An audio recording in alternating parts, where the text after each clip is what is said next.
नमस्कार। Kalpesh Bhatt media network में आप सभी का स्वागत है। आज के इस एपिसोड में बात करेंगे ये जो गठबंधन हुआ है वर्तमान केंद्र सरकार के विरुद्ध में, बेंगलुरु में उसकी एक मीटिंग हो गई, पटना में भी अभी उसकी मीटिंग हुई। तो उसका मकसद क्या है?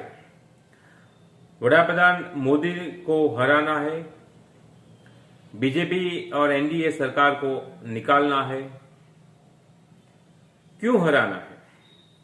क्योंकि मोदी सरकार है वो लोकतंत्र की हत्या कर रही है, वो संविधान के मुताबिक नहीं चल रही है।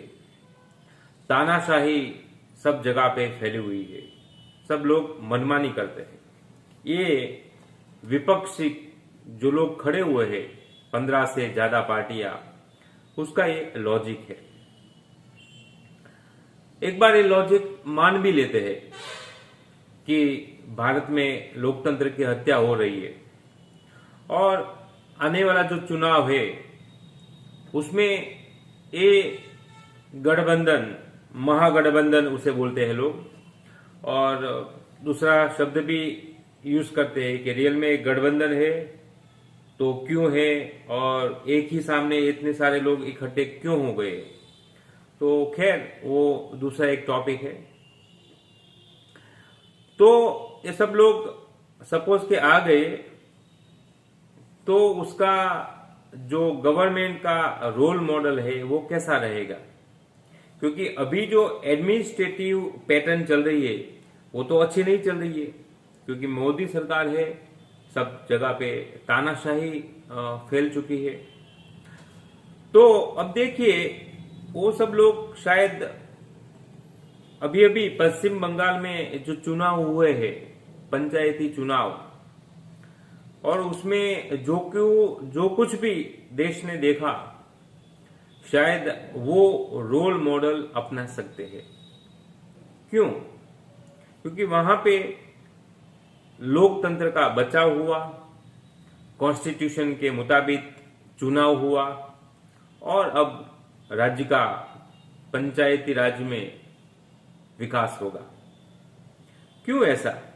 क्योंकि पश्चिम बंगाल की जो मुखिया है वो है ममता बनर्जी, और इस महागठबंधन में वो भी शामिल है। तो इससे पहले अब देखिए कि जब विधानसभा 2021 में जब चुनाव हुए थे तब भी पश्चिम बंगाल में हिंसा हुई थी, कई कार्यकर्ता, कई लोग मारे जा चुके थे। उससे पहले 2019 में जब लोकसभा चुनाव हुआ तब भी हिंसा हुई, और अभी रिसेंटली पंचायती चुनाव में भी हिंसा का तांडव चला है। उसकी शुरुआत नामांकन से ही शुरू हो गई। जब नामांकन भरने लोग जाते थे, बीजेपी वाले हो या टीएमसी के सिवा कोई भी, कांग्रेस वाले हो, लेफ्ट वाले हो, कांग्रेस और लेफ्ट ने ये पंचायती चुनाव मिलके लड़ा टीएमसी के सामने। तो ये हिंसा देखकर केंद्र ने सोचा कि वहां पे सेंट्रल फोर्स को होना चाहिए, और आदेश जारी किया कि भी वहां पे सेंट्रल फोर्स शांति और कानून व्यवस्था बनाए रखने के लिए जरूरी है। लेकिन देखो, जिसको हिंसा ही फैलानी है, जिसको अशांति करनी है, वो ऐसे फैसले से कैसे राजी हो? तो ममता बनर्जी कोर्ट में पहुंच गई कि भाई ये क्या मामला है, स्टेट की बात है, हम संभाल लेंगे। लेकिन कोर्ट में, सुप्रीम कोर्ट की बात कर रहा हूं, हाई कोर्ट भी नहीं, लेकिन सुप्रीम कोर्ट ने मना कर दिया कि आपकी पुलिस बल जो है तैनात वो शायद इनफ नहीं है, तो सेंट्रल फोर्स जरूरी है वहां पे शांति और कानून व्यवस्था बनाए रखने के लिए। अब सुप्रीम कोर्ट के सामने तो वो बोल नहीं सकती। तब देखो उसकी राजनीति है वो कितनी निम्न कक्षा की है। उन्होंने क्या किया, जब चुनाव नजदीक आते गए और उसका डिप्लॉयमेंट जब सेंट्रल फोर्स का होने लगा, तो अपने जो मुख्य चुनाव आयुक्त होते हैं राज्य के, चीफ इलेक्शन कमिश्नर, तो उसके पास ये सारी सेंसिटिव जगह की लिस्ट होती है और सेंट्रल फोर्स के जो हेड होते हैं, ओके, उसको उन्हें देना होता है कि भाई these are the sensitive place, कि जहां पे हमें कुछ गड़बड़ होने की आशंका है। तो अब देखिए, चुनाव होने के बाद मिस शाम को जो सेंट्रल फोर्स के हेड थे बीएसएफ के, उन्होंने एक कंप्लेन की कि हमें कोई ऐसी जगह की जानकारी ना मिली या लोकेशन भी नहीं मिला कि पश्चिम बंगाल में कहां कहां पे ऐसी सेंसिटिव जगह है कि जहां पे तूफान हो सके, और तूफान हुए भी। तो who is the responsible for this? तो क्या ऐसा रोल मॉडल ये महागठबंधन का जो एक गठबंधन बना है वो अपनाना चाहता है? क्योंकि ममता बनर्जी भी उसमें शामिल है। और देखिए, वो किसी भी तरह से शाम दाम दंड भेद ये पंचायती चुनाव जीतना चाहती है, क्योंकि कांग्रेस और लेफ्ट को वो बताना चाहती है कि भाई जमीनी स्तर पे हम कितने पावरफुल है। और एक्चुअली उसका टारगेट है 2024 का लोकसभा चुनाव, ताकि वो ऐसा बोल सके कि भाई ये स्टेट में संभालूंगी, आपको इसमें आने की जरूरत नहीं है, आपको यहाँ पे टिकट भी नहीं मिलेगी। ये संकेत है। और इससे पहले अभिषेक बनर्जी, जो ममता बनर्जी का भतीजा है, वो घुमा 3-4-5 महीने, वो तो ऐसा बोल रहा था कि भाई मैं शांति बनाने के लिए लोगों को प्रोत्साहित कर रहा था कि भाई चुनाव शांति से हो, लेकिन नहीं हुआ। तो उन्होंने क्या बताया होगा? शायद ये बताया होगा कि भाई टीएमसी को ये पंचायती चुनाव किसी भी तरह से जीतना है। तो कार्यकर्ता अब वो किसी भी तरह में आ गए।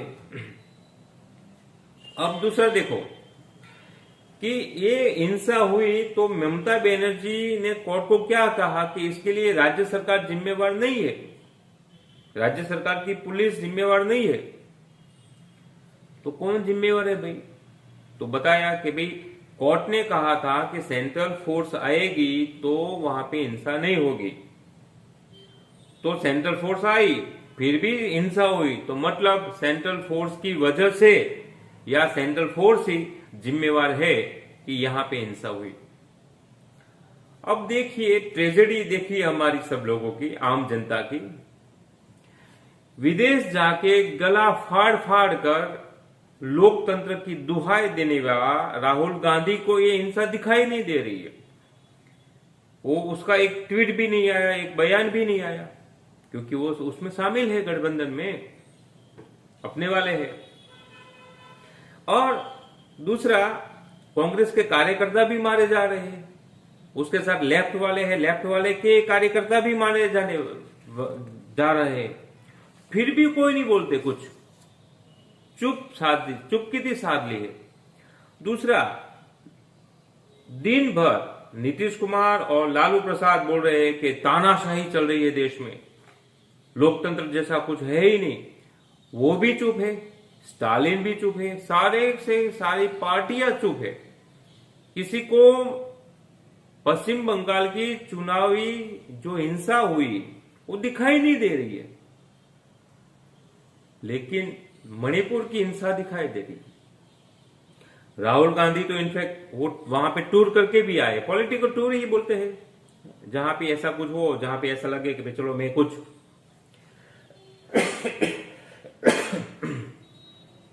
सॉरी कि हमें फायदा मिल सकता है, तो वहां पे वो जा सकते हैं। तो ये सब लोग चुप है। क्यों? क्योंकि पश्चिम बंगाल में तो जो हो रहा है वो लोकतंत्र के मुताबिक हो रहा है, वहां लोक डेमोक्रेसी की स्थापना हो रही है। ऐसे ही अच्छी तरह से ये देश का विकास करेंगे, बाद में पहले राज्य का करेंगे, बाद में ऐसे ही देश का विकास करेंगे। अब देखो कैसी राजनीति हो रही है। लेकिन देखो वो चुनावी जीत जाए, कांग्रेस को, लेफ्ट को, सबको बता दे, लेकिन आने वाला चुनाव ममता बनर्जी के लिए 2024 का कांटो भरा होगा, क्योंकि उसका एक मुद्दे पर उसकी पीछे हट हो सकती है और वो है शिक्षा भर्ती घोटाला। और इस घोटाले में उसके एक शिक्षा मंत्री अभी जेल में भी है। आप सबको मालूम होगा कि बहुत सारे केस के साथ वो मिले थे। और उसका भतीजा ममता बनर्जी का अभिषेक बनर्जी भी उसमें शामिल है, उसका नाम शामिल है, ऐसा आया है। और वो उसके खिलाफ ईडी जांच करने वाली है, तो वो तो कोर्ट में पहुंच गया, हाईकोर्ट में। हाईकोर्ट ने मना कर दिया कि हम इसमें कुछ इंटरप्ट नहीं कर सकते, तो सुप्रीम कोर्ट में पहुंच गया। देखो बहुत सारे ऐसे किस्से जो सुप्रीम कोर्ट रातों रात भी खुल जाती है, लेकिन सुप्रीम कोर्ट ने बोला कि भाई ईडी का अधिकार है कि वो इंडिविजुअल जांच कर सकती है। तो इसमें ममता बनर्जी और अभिषेक बनर्जी दोनों की पीछेहट हुई, अभी दोनों मुश्किल में है। तो ऐसा ये महागठबंधन है, रोल मॉडल चाहते हैं, क्या चाहते हैं, तो ये प्रजा को तय करना होगा। और वो भी ये भी है कि एक के सामने अनेक लोग, तो हु इज पावरफुल, वो भी सोचना है। तो आज के एपिसोड के लिए इतना ही। आप मेरी चैनल देखें, लाइक करें और सब्सक्राइब करें। आप खुश रहे। वंदे मातरम। नमस्कार।